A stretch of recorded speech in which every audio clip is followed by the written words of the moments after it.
GM টিউটোরিয়ালে প্রত্যেককে স্বাগত। আপনারা প্রত্যেকে জানেন যে পশ্চিমবঙ্গে 2025-এ এসআইআর শুরু হয়ে গেছে। তো এসআইআরের জন্য প্রত্যেককেই এনুমেরেশন ফর্ম পূরণ করতে হবে। আর এই ভিডিওতে আমি আপনাদেরকে কিভাবে এনুমেরেশন ফর্ম পূরণ করতে হয় সেটা দেখাবো। আপনারা স্ক্রিনে যে ফর্মটি দেখতে পাচ্ছেন এইটি হচ্ছে এনুমেরেশন ফর্ম। এই এনুমেরেশন ফর্মটি আপনাদের বাড়িতে বিএলওরা দুটো করে পৌঁছে দেবে এবং দুটোতে আপনারা ফিল আপ করে রাখবেন এবং একটি বিএলওরা নিয়ে আসবে আর একটি আপনার কাছে থাকবে। আপনারা যে ফর্মটি দেখতে পাচ্ছেন সেইখানে দেখতে পাচ্ছেন যে উপরে নির্বাচকের নাম, এপিক নাম্বার এগুলো দেওয়া থাকে, অর্থাৎ উপরের অংশটা প্রিপ্রিন্টেড থাকবে, এই অংশটা অলরেডি প্রিন্ট করা থাকবে এবং একটা বারকোড থাকবে বা স্ক্যানার কোড থাকবে, আর একটা হচ্ছে আপনার ছবি রয়েছে এবং সেই ছবির পাশে, পুরনো ছবির পাশে একটা নতুন সাম্প্রতিক কালার ফটো লাগাতে হবে। এই হচ্ছে ফর্ম। এই ফর্মটা এবারে কিভাবে পূরণ করব দেখুন। আপনারা দেখতে পাচ্ছেন যেহেতু এখানে নামটা অলরেডি প্রিপ্রিন্টেড থাকবে, তাই সেই নাম অনুসারে যেই ব্যক্তির নামে ফর্মটা প্রিন্ট করা থাকবে সেই ব্যক্তির নাম অনুসারেই ফর্মটা পূরণ হবে। ধরে নেওয়া যাক এই ফর্মটি তরুণ বসুর নামে প্রিন্ট রয়েছে, অর্থাৎ তরুণ বসুর নামে ফর্ম। তার ফর্মটা কিভাবে আমরা পূরণ করব। প্রথমের অপশানে দেখতে পাচ্ছেন জন্ম তারিখ। এখানে এই জন্ম তারিখে তার যে জন্ম সাল, তারিখ এটা দিতে হবে। এটা কিভাবে দেবেন? এটা মাধ্যমিকের অ্যাডমিট কার্ড থেকে দিতে পারেন, আপনার কোনো স্কুল সার্টিফিকেট থেকে, নইলে জন্ম সার্টিফিকেট থেকে দিতে হবে, মাস্ট। যদি এইগুলোর মধ্যে কোনোটি না থাকে সেক্ষেত্রে আপনি ভোটার কার্ড যে পুরনো রয়েছে ওইখান থেকে দিতে পারেন। আধার কার্ডটা সর্বশেষ হিসাবে ব্যবহার করতে পারেন, তবে আধার কার্ডটা এখানে ঐচ্ছিক। দ্বিতীয় অবস্থায় রয়েছে আপনার, দ্বিতীয় নম্বরে রয়েছে আধার নাম্বার। আধার নাম্বারটা আপনি দিলেন, তরুণ বসু বা যে ব্যক্তির ফর্ম পূরণ হচ্ছে তার আধার নাম্বার দিলেন, তার মোবাইল নাম্বার দিলেন। এবারে বলছে পিতা বা অভিভাবকের নাম। এই তরুণ বসুর পিতার নাম দিলেন সমর বসু এবং এই পিতার এপিক কার্ড থাকলে এপিক কার্ড দিলেন। মায়ের নাম দিবেন এই তরুণ বসুর যার নামে ফর্ম রয়েছে তার মায়ের এপিক নাম্বার দিবেন। এবং যে ব্যক্তি ধরুন, যদি এখানে তরুণ বসু রয়েছে ছেলে বা যদি মেয়ে থাকে তাহলে মেয়ের ক্ষেত্রে স্বামীর নাম দেবেন, আর তরুণ বসু যেহেতু রয়েছে তার স্ত্রীর নাম দেবেন যদি থাকে, আর স্ত্রী বা স্বামীর এপিক নাম্বার যাই হোক না কেন এখানে দেবেন। এই অংশটা হচ্ছে উপরের অংশ, এটা আপনার ভোটার কার্ড দেখে আপনি এটা ফিল আপ করবেন। এরপরে দেখুন বাম দিকে একটা রয়েছে সর্বশেষ এসআইআর এর নির্বাচকের তালিকায় থাকা নির্বাচকের নাম, অর্থাৎ সর্বশেষ 2002-এ যে এসআইআর হয়েছিল তার বিবরণ এখানে দিতে বলছে। এখানে আপনাকে মনে রাখতে হবে এই ফর্মটা আমরা 3টে পার্টে ফিল আপ করবো। এই তরুণ বসু ধরুন 2025-এ নাম রয়েছে এবং ইনি 2002-এও ভোটার লিস্টে এনার নাম রয়েছে, অর্থাৎ আপনাকে মনে রাখতে হবে যদি আপনার ফ্যামিলির কারো 2002-এ নাম থেকে থাকে এবং তার নামে যদি ফর্ম ফিল আপ করতে হয় সেক্ষেত্রে তার এই অংশটা পূরণ করতে হবে। এই তরুণ বসু 2025-এও আছে, 2002-এও ইনি ভোট দিয়েছিলেন, অর্থাৎ ওনার নাম ভোটার লিস্টে রয়েছে। তাহলে এখানে তরুণ বসুর 2002-এর ভোটার লিস্ট অনুসারে এখানে ফিল আপ করতে হবে। স্বাভাবিকভাবে নির্বাচকের নাম তরুণ বসুই হবে 2002-এর তালিকা অনুসারে। যদি সেখানে আপনার নামে স্পেলিং ভুল থাকে সেইভাবেই লিখবেন। যদি এপিক নাম্বার থেকে থাকে 2002 সালের সেই এপিক নাম্বার আপনি এখানে দেবেন। এরপর আপনাকে দিতে হবে আত্মীয়ের নাম। এপিক নাম্বার দেওয়ার পরে আত্মীয়ের নাম। এখানে তরুণ বসুর যেহেতু নিজে 2025-এ ছিল, 2002-এ ছিল, তার বাবার নাম দিতে হবে আত্মীয় হিসেবে।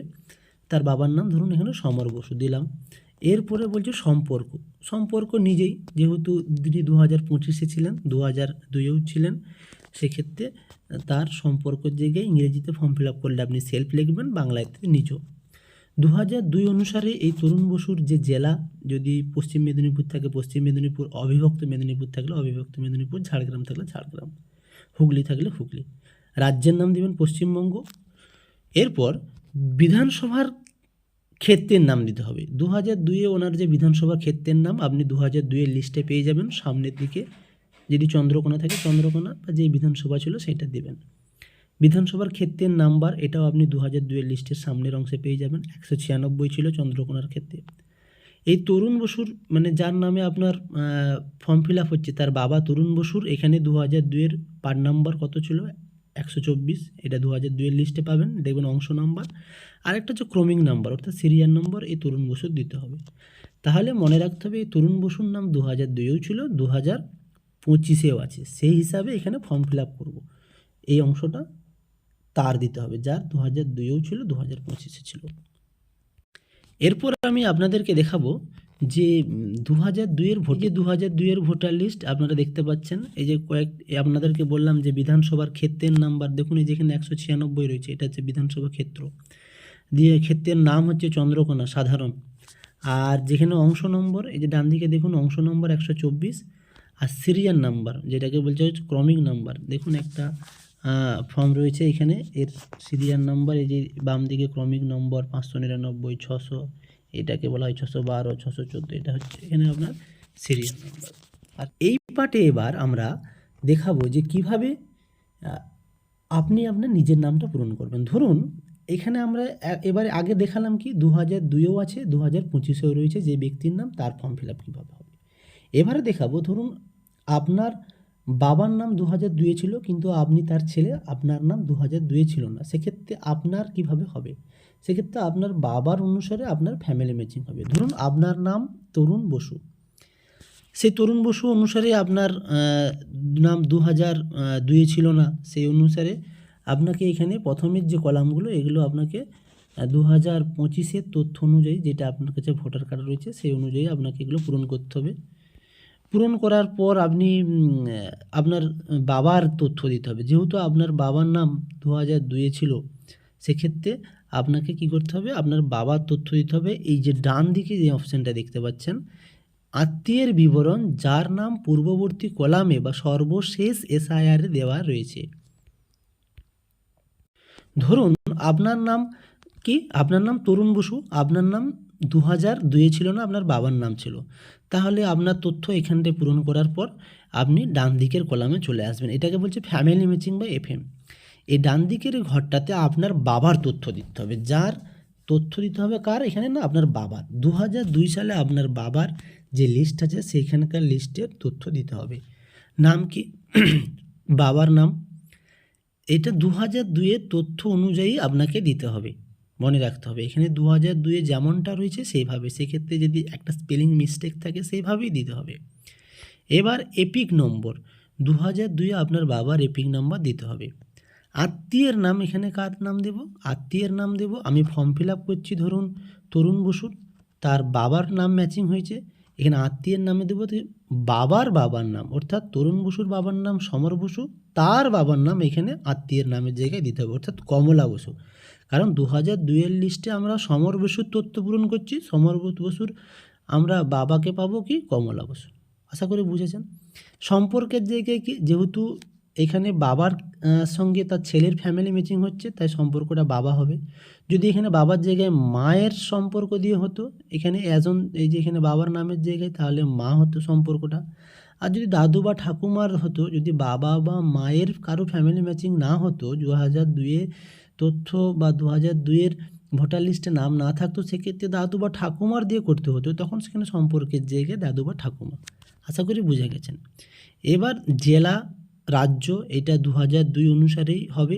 এই তো সমর বসুর 2002 সালে যে ছিল সেখান থেকে হবে। বিধানসভার ক্ষেত্র যদি অন্য জায়গায় কোথাও থেকে থাকে সেখানে হবে, চন্দ্রকোনা থেকে চন্দ্রকোনা। ক্ষেত্রের নাম্বার যেটা দেখবেন 2002-এর লিস্টে ওই ভদ্রলোকের নাম অনুসারে। আর অংশ নাম্বার, ক্রমিক নাম্বার।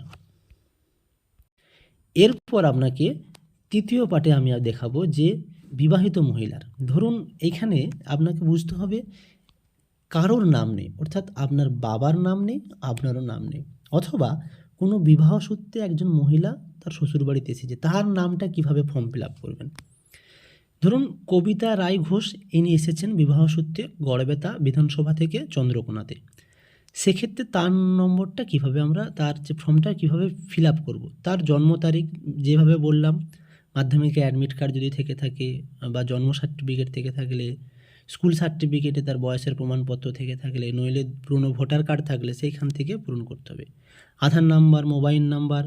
এইখানে দেখুন পিতার বা অভিভাবকের নাম, এখানে অভিভাবকের নাম বলতে এই কবিতা রায়ের স্বামীর নাম দিতে হবে। অরূপ ঘোষ ধরলাম, অরূপ ঘোষ দিলাম। এর অভিভাবকের অর্থাৎ স্বামীর এপিক নাম্বার দিতে হবে। মায়ের নাম অর্থাৎ বাপের বাড়িতে মায়ের নাম দিতে হবে, যদি থাকে মায়ের এপিক নাম্বার।